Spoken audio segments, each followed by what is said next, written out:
Go! Sir, Ano? pwede mag-apply ng aso? Aso, applyan mo? Maganda nga po, sir. Oy, maganda nga po naman. Tuloy ka. Sir, hiring ba ba kayo? Oo, hiring kami. Ano to, resume? Opo. Saan mo nabasa? Doon sa labas po. Ah. Ano ba applyan mo? Ano ba ang available, sir? Sakto. Kailangan namin ng nagpapakain ng aso.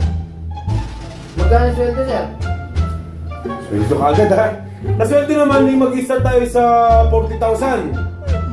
Up to 40,000. 40,000, sir? O, 40,000. Sigurado yun, sir? 40,000. Tataas pa siya.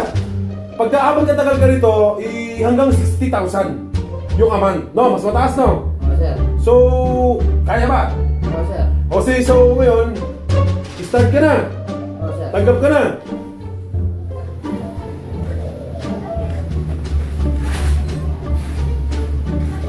O, start ka na.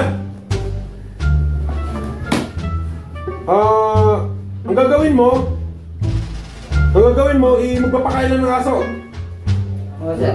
Ito yung ano, saktong-sakto sa ngayong umaga, tuwing alas 8 ng umaga, magpapakain ka ng aso. Isang buong manok. Sige lang, parang ipapakain sa aso ha. Oo, sir. Ipapakain sa aso ha. Isang buong manok. Ito. Tapos sa ano naman, sa hapon naman, nagpa-deliver na ako ng lechong baboy. Ipapakain sa aso yung 2 kilo lagi, no? Ilagay mo na lang sa rep, dun yung rep natin. Ilagay mo na sa rep. Tapos sa gabi, yung 5 kilo tender juicy. Oo, sir. Yun ipapakain mo ulit sa aso. Tignan mo? Okay. Kaya mo ba? Opo. O sige, mag-i-start ka ngayon. Anong gagawin, sir? Wait, i-start ka ngayon. Mag-i-start ka na, magpapakain ka. Wait lang, mag-ano na ako. Share lang ako sa grid now. Oo, sir.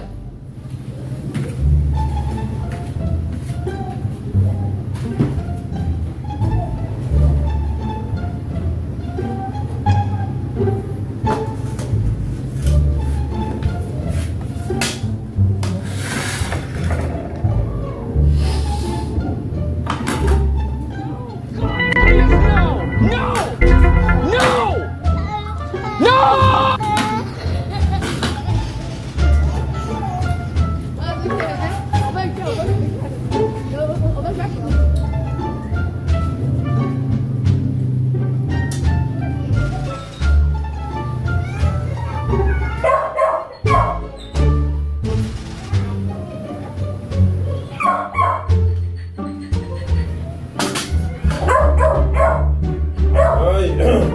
O, ready ka na ba? Opo, sir. O, tara na. Iyan natin. Ipakailan sa aso. No? Tara, ipakailan sa aso. Dalay mo to. Ito naman takip. Okay, tara. Pakailan sa aso. Dito ba, sir? Sir, dito ba, sir? Oh, so yan nga. Diyan nga ipapakain yung ano. Diyan nga ipapakain. Wait! Psst, wait! Oh, diyan mo siya Sir, mapakain. dito ba, sir? Oh, diyan. Lagyan mo siya.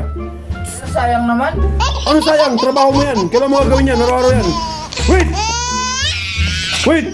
Sir, sayang naman. Trabaho mo yan. Okay na yan. Go! Ano? Mag-apply ng aso? Aso, applyan mo?